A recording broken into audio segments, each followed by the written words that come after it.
I don't know that you and I necessarily see eye to eye when it comes to the issue of decriminalizing drugs, Andrew, but I can't understand why a prime minister would sort of unilaterally announce that one province out of 10, they're now legalizing drugs or decriminalizing hard drugs. We're talking about hard drugs. We're talking about opioids, cocaine, ecstasy, MDMA. Like, as of January 31st, 2023, Canadians over the age of 18 will be legally able to possess 2.5 grams of these hard drugs. And we're told that the purpose of this is to combat the rise in drug overdoses and this sort of epidemic of opioid addiction and drug overdoses. Do you think decriminalization is the best way to help people who are addicted to drugs?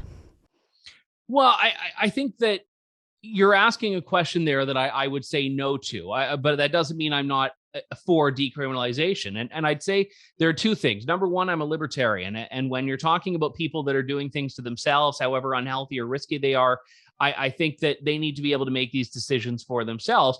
But I say that recognizing addiction is a disease. And despite the challenges that you see from drug addicts in a lot of communities, especially in BC, I think this needs to be dealt with. I think when people who are using drugs are breaking other laws, those other laws need to be enforced. And I think that's what a lot of the activists don't really want to talk about, because I do know that families are very much affected by this. Businesses are affected by it. I see it in my city of London as well, which is rapidly, I don't know if it's reaching BC level numbers, but it's certainly rapidly rising in drug use. But I think there's another side of this, though, which is you look at the status quo.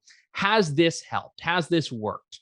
And some people may say no, and there's de facto decriminalization. A lot of the times in BC and elsewhere, police are only going after those who have volumes where they'd be trafficking anyway. So there's been effectively a decriminalization policy. But even if that's the case, I'd look and I'd say that criminal prohibition has not stopped all of these problems that we see in communities across the country, across North America. So if there is some way that we could just take that criminal aspect out of the equation and make treatment available and more widespread, I think that would be desirable. And I realize there are a lot of ifs there, but I don't think that anyone can say that the situation we have today is a resounding success for the prohibition model. Well, I would take just the opposite position because I grew up in Vancouver, and even in the 90s and the 2000s, drug use is rampant, right? Like people are using cocaine, people are using ecstasy, people are using heroin. It's everywhere. And that was under a regime that they, like you said, they look the other way. And so this whole idea that, like, to me, this signals from the Trudeau government, like we're just kind of throwing our hands up and we're not going to have a policing element at all. And I think the reality is that living in a city like that, living in Vancouver where drugs are everywhere, everybody uses drugs. And when I say drugs, I mean mostly marijuana. People smoke pot or they take other kinds of like lighter drugs, I guess. But then a lot of people do move into the heavier stuff, Andrew. And it's not like it's a personal, internalized use, right? When you're using drugs, there's externalities. Go take a look at the Lower East Side of Vancouver and see sort of the what I think is I mean, it looks like a war zone. There's just people with no dignity whatsoever. No one's taking care of them. There's no care. There's no hope. People are just indulging in the most sort of self-destructive behavior possible. And now we have, we already have a situation where there's safe injection sites and where there's government enabling this kind of thing, where you can get your drugs tested to make sure that they're not poisoned or what have you. And now you have the Trudeau government signaling like, hey, we're going to take more steps to enable this sort of incredibly destructive behavior. It's not just Vancouver that it happens in cities all over Canada, as you mentioned, even in Little London, Ontario, but certainly Calgary, Vancouver, Toronto, any big city, Edmonton even. I've seen heavy drug use, and I just can't understand how taking a step towards allowing more people to use this, to enter into this type of lifestyle, like how that's going to help minimize drug addictions and minimize the harm that comes from drugs. Well, I think you have to look at the motivation. And the question is, are we trying to, and is this trying to normalize and endorse drug use? Or is it trying to reframe the way that we try to get people off of drugs? And I'll be the first to admit, I know there are activists out there that are completely okay with the normalization of after, people that say, yes, it's a legitimate life choice, not just it's your choice to make, but it's a legitimate thing that we shouldn't get in the way of. And I have significant issues with so-called safe supply programs that try to say that, we should be able to offer people a quote unquote safe version of the street drug they're using, because this isn't working either. And I think that does go down the road of normalizing. But if we are trying to get people off of drugs and we're trying to get people into the pipeline and we have treatment available to them, the rationale that I do think has some merit is that people shouldn't be afraid of getting arrested if they want to seek that. Now, I would be completely okay with in some stopgap, a measure that said you have to go through treatment or you have to face charges for whatever the offense is. I think that would be a legitimate in between. What I don't like is, and you and I probably agree on this, is this idea that criminal law is now like locality dependent. This thing that's supposed to be national now changes depending on where in the country you are, which is not supposed to be how criminal law is.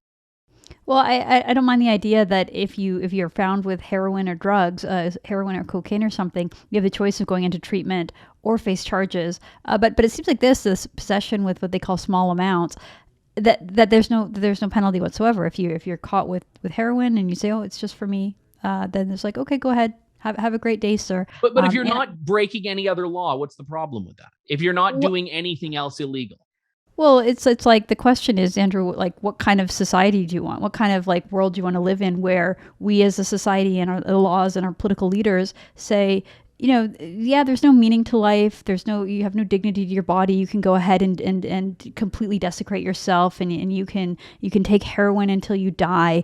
And that's just another lifestyle choice, right? There's no moral good or bad. And I think that when you get down that path where you're saying to people, go ahead, you do your heroin and just keep to yourself. It's like, again, go spend some time in the Lower East Side of Vancouver. I lived in San Francisco for 2 years. It is a disgusting hellhole of a place to watch people, the lack of dignity, watching people defecate on the streets, watching people sleeping, watching people chewing off their fingernails, watching people struggling through the addiction, the horrible addictions that come along with drugs. And then, of course, when they run out of drugs and they want their next kick, what do? They go out and rob people. They go out and rob stores. They smash windows. They destroyed the city. And again, go to the Lower East Side of Vancouver, go to the Tenderloin district of San Francisco, and you will see hell on earth, right? And so it's like, again, what's the problem? It's other people. It's their life. They can destroy it all they want. It's like, at some point you have to ask, what kind of community do you want to live in? What kind of country do you want to live in? What kind of place do you want your kids growing up in? And to me, I've seen that, and it's not something that I would advocate for anybody. I mean, I feel sympathy for people who are down that lifestyle, but I think that the reason that they go down that path is because they have no other option. There's no one there to help them. A lot of times they have mental health issues. And I think that there's a lot better ways to actually help those people and stop them from using drugs than to say, okay, well, it's just for your personal use, so go have a good day, sir. That would be that's where I stand.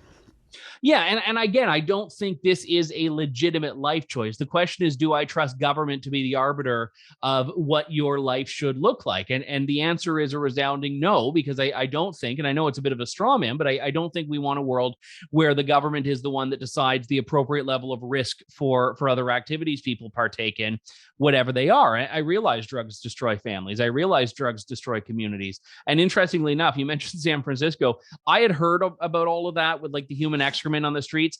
I just didn't know how true it was. Like literally my first time and my only time in San Francisco, like I walk out the door of my hotel, which is a very nice hotel, and there it is on the side of the sidewalk. So very much a real thing.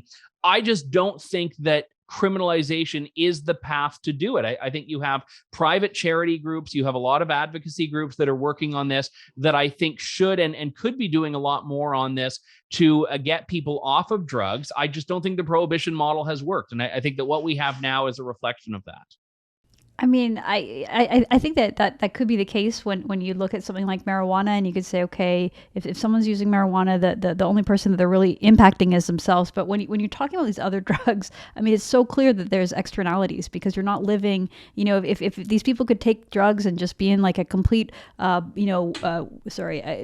could be in a room with like padded walls or something like that, then it's like, okay, I guess go nuts. But the reality is that they do them out on the street, and there's all kinds of runoffs. And to me, again, this is like peak woke Trudeau pushing the most sort of whatever the trendiest leftist cause of the day is.